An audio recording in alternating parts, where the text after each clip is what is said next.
Bismillahirrahmanirrahim. Assalamualaikum warahmatullahi wabarakatuh. InsyaAllah pada hari ini kita akan belajar KKQ tingkatan 3 bahagian tajwid iaitu mad badal. Okey, kita akan lihat kepada pengertian mad badal. Mad badal dari sudut bahasa. Dari sudut bahasa, mad badal bermaksud ganti, iaitu menggantikan huruf hamzah kepada huruf mad, alif atau waw atau ya. Seperti yang kita tahu, huruf mad ada 3 iaitu alif, waw dan ya. Okey, tetapi dalam mad badal kita akan menggantikan huruf hamzah kepada huruf mad sama ada alif atau waw atau ya. Okey, seterusnya dari sudut istilah, asalnya terhimpun 2 huruf hamzah dalam satu kalimah. Okey, asalnya terhimpun 2 huruf hamzah dalam satu kalimah. Bermaksud dalam satu perkataan itu ada 2 huruf hamzah. Kemudian ditukarkan hamzah kedua kepada huruf mad. Okey, ada 2 huruf hamzah. Hamzah yang kedua yang kita akan tukarkan kepada huruf mad sama ada huruf alif atau waw atau ya. Okey, hamzah yang pertama berbaris. Okey, ada 2 hamzah. Ingat balik. Hamzah yang pertama berbaris, hamzah kedua sukun.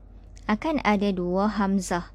Hamzah pertama berbaris sama ada fathah atau kasrah atau dhammah.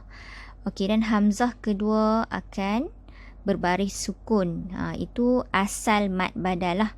Kita akan nampak bila kita tulis semula, kita akan nampak huruf asal hamzah itu ada 2. Huruf pertama berbaris, fathah, kasrah atau dhammah, dan huruf kedua sukun. Okey, baris hamzah kedua ini ditukarkan kepada huruf mad. Okey, ditukarkan kepada huruf mad. Kita akan tukar hamzah kedua ini kepada huruf mad sama ada alif atau waw atau ya. Okey, macam mana kita nak tukar? Kita akan mengikut baris hamzah pertama. Okey, kita akan tukar hamzah yang kedua ini menjadi huruf mad sama ada alif atau waw atau ya. Tetapi kita akan pakai baris pada hamzah yang pertama ini sama ada berbaris fathah, kasrah atau dhammah. Jika huruf hamzah yang pertama ini berbaris fathah, kita akan tukarkan hamzah kedua kepada alif. Contohnya, hamzah pertama berbaris fathah, hamzah kedua sukun kan. Okey, jadi kita akan tukar begini. Hamzah yang pertama berbaris fathah, kita kekalkan. Hamzah yang kedua kita akan tukar kepada alif kerana baris fathah adalah sinonim dengan huruf alif. Baris kasrah sinonim dengan huruf ya. Baris dhammah sinonim dengan huruf waw. Okey, kita akan mengikut baris pada hamzah yang pertama ini. Okey. Seterusnya kita akan melihat dengan lebih teliti contoh-contoh mad badal. Okey, seperti yang saya jelaskan sedikit tadi, kita akan melihat baris hamzah yang pertama, kan ada 2 hamzah dalam satu perkataan. Okey, kita akan melihat kepada baris hamzah yang pertama yang ini. Untuk kita tukarkan hamzah kedua ini kepada huruf mad. Kita akan tukarkan hamzah kedua kepada huruf mad. Jadi kita perlu melihat kepada baris hamzah pertama. Okey, sebagai contoh. Okey, sebagai contohnya kita lihat kepada baris fathah. Okey, apa yang kita perlu lihat di sini adalah hamzah. 2 hamzah di mana? Okey, di sini 2 hamzah.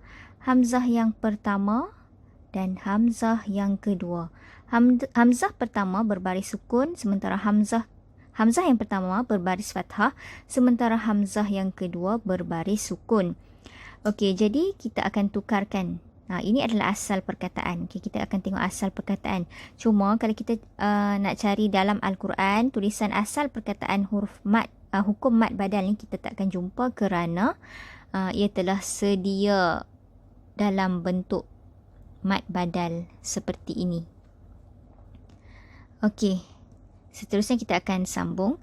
Okey, kita akan melihat baris hamzah yang pertama. Okey, ini berbaris fathah. baris di atas berbaris fathah.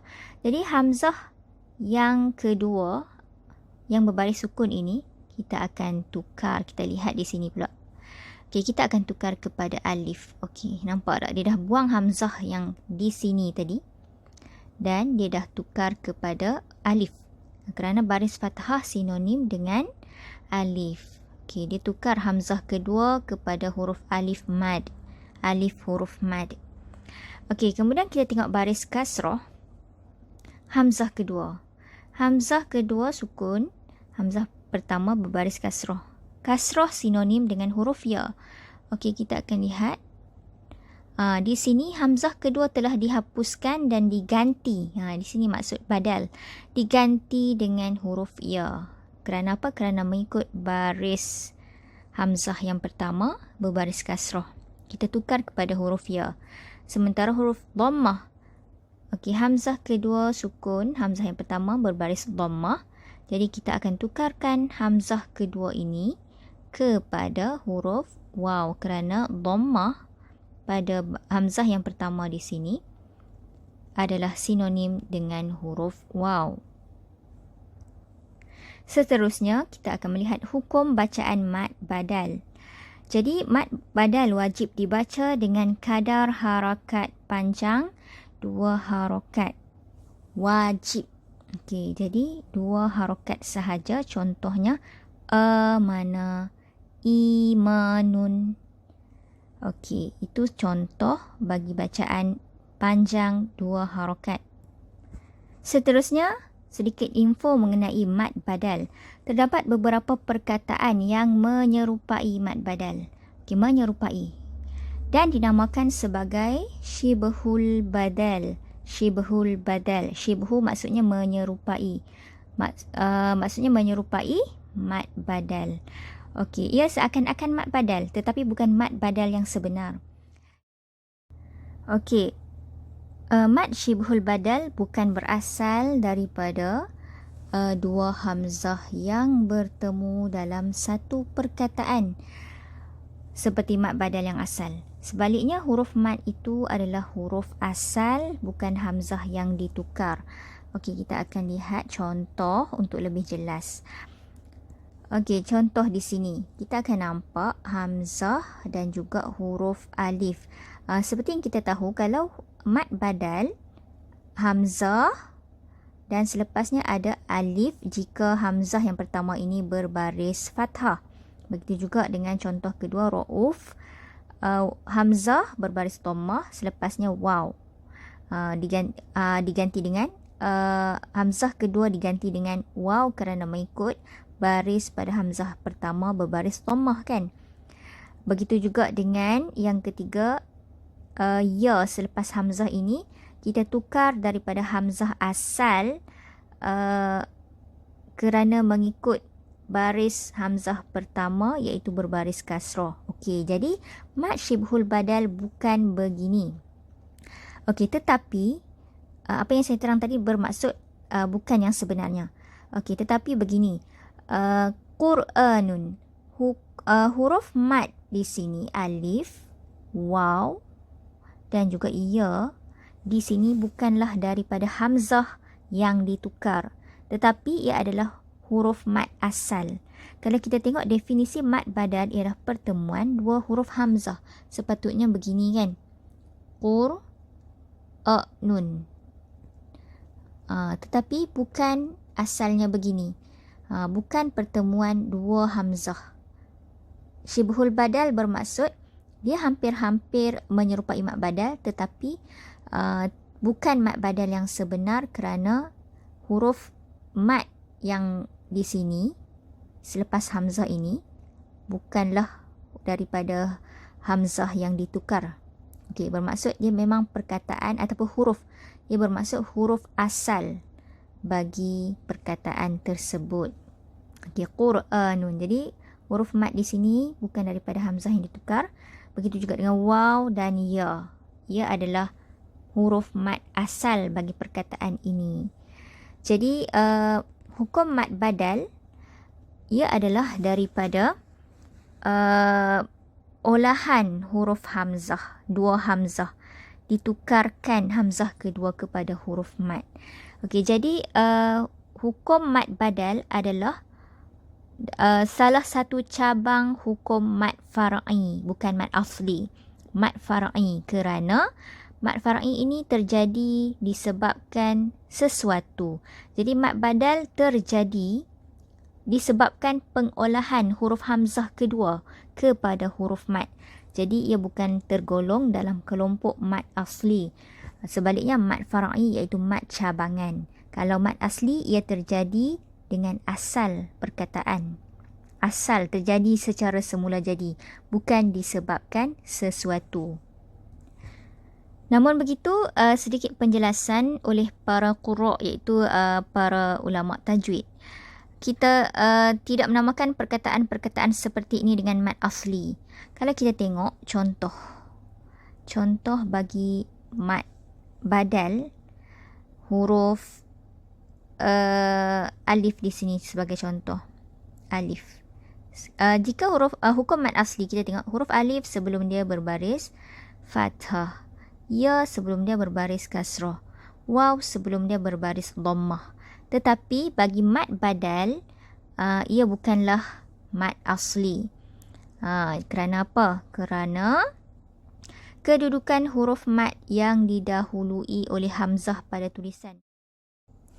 Jadi para qurra, iaitu ulama tajwid, tidak menamakan perkataan-perkataan seperti ini dengan mad asli, walaupun huruf mad yang ditukar itu, hamzah kedua yang ditukar, maksudnya hamzah kedua yang ditukar itu menjadi huruf mad, dan sebelumnya, iaitu hamzah yang pertama tadi, akan ada baris-baris yang boleh menyebabkan kita menganggapnya sebagai mad asli, tetapi para qurra tidak menggolongkannya sebagai mad asli kerana kedudukan huruf mad yang didahului oleh hamzah pada tulisan.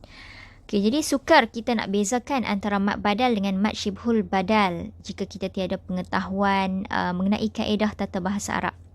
Kerana apa? Kerana kita perlu mengenal pasti adakah huruf mad ataupun huruf hamzah yang kedua itu huruf asal ataupun huruf mad asli ataupun hamzah yang ditukar kepada huruf mad.